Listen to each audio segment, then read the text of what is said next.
தை பொங்கலும் வந்தது அப்படின்னு நம்ம இந்த பாட்டை கேட்டாலே அந்த எமோஷனுக்குள்ளே போயிடும் இல்லையா? ஒரு பாட்டு அந்த எமோஷனுக்குள்ள நம்மளை கொண்டு போயிடும்.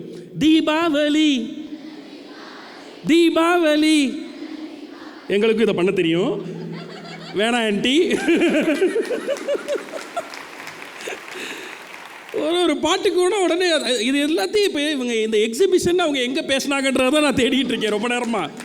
எல்லாத்தையும் பேசி கடைசியாக எமோஷனில் முடிச்சுவிட்டு இது எல்லாமே எக்ஸிபிஷன் அப்படின்ட்டு ஒரு பாட்டு போதில்லைங்க. இன்னைக்கு வரலையும் யோசிச்சு பாருங்க.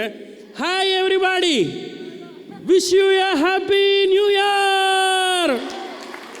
அந்த வார்த்தையை தவிர அந்த பாட்டுக்கும் நியூ இயருக்கும் சம்பந்தமே கிடையாது. ஆனால் பல வருட காலங்களாக அதோட தான் நம்மளோட நியூ இயர் விடிஞ்சிக்கிட்டு இருக்கு இல்லையா? 364 நாள் அப்படி தான் முடியுது, அப்படி தான் விடியுது. ஆனாலும் ஏன் அப்படின்னா அந்த பண்டிகை கொடுக்கக்கூடிய ஒரு எனர்ஜி, அது கொடுக்கக்கூடிய ஒரு சந்தோஷம், நமக்கு எல்லாமே பாசிட்டிவாக நடக்க போகுதுன்றதை அப்படி சத்தமாக எவ்ரிபாடி அப்படின்னு எஸ்பிபி சார் சொல்லும்போதே நமக்கு அப்படி 2026 விடிஞ்சிரும், மறுபடியும் விடியலுக்கு தான் அப்படின்னு சொல்லி நமக்குள்ள ஒரு சந்தோஷம் வருதில்ல. அந்த சந்தோஷத்தை கொடுக்கக்கூடியது தான் பண்டிகை.